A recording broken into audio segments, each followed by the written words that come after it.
This is where we belong.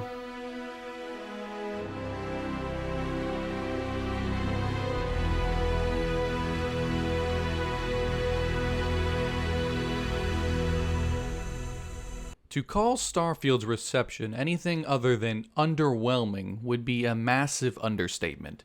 Leading up to release, and especially after the critically acclaimed Baldur's Gate 3 launched, a lot of game developers were concerned and kept urging fans not to expect that level of quality in RPGs going forward as the new standard. Turns out, they were probably Bethesda employees, because they must have been sweating bullets after the success of Baldur's Gate 3. You see, for a very long time, Bethesda has been using their own game engine, the creation engine, since Skyrim. Now, they finally updated it for Starfield with the creation engine 2, which will also be used in Elder Scrolls 6 when that finally gets released. But the only info released about that engine is that it uses real-time global illumination and advanced volumetric lighting.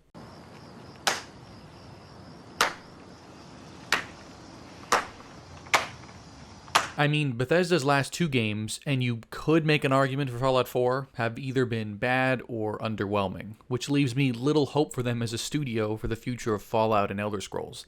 After seeing all the reviews and complaints on Starfield, Todd Howard tried defending these choices, saying, "All of us, I think, at some point look to the sky and say, man, I wonder what it would be like to blast off and land on the moon.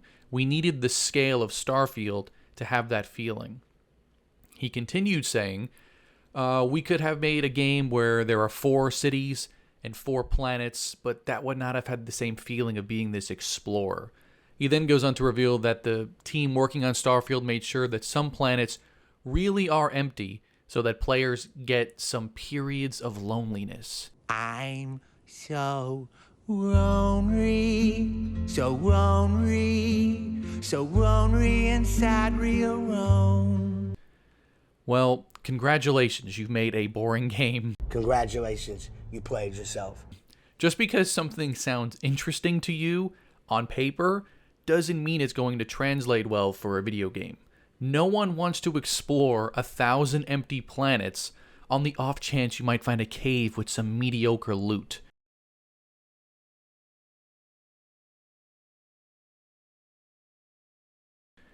Bethesda just isn't as beloved as a developer anymore, and fans aren't putting up with it any longer. This is a company known for making poor quality games at the start that modders will eventually fix because they're too lazy to put in any effort for the same formula they've been using for 20 years now. Now, Starfield is their biggest launch in 20 years with over 6 million players, but I'd say 95% of those are probably playing the game mostly free with Game Pass. If these are the quality of games Bethesda is still going to put out, even with the support of Big Daddy Microsoft behind them now, the future Bethesda Game seems pretty bleak, and perhaps it's time for fans to look elsewhere.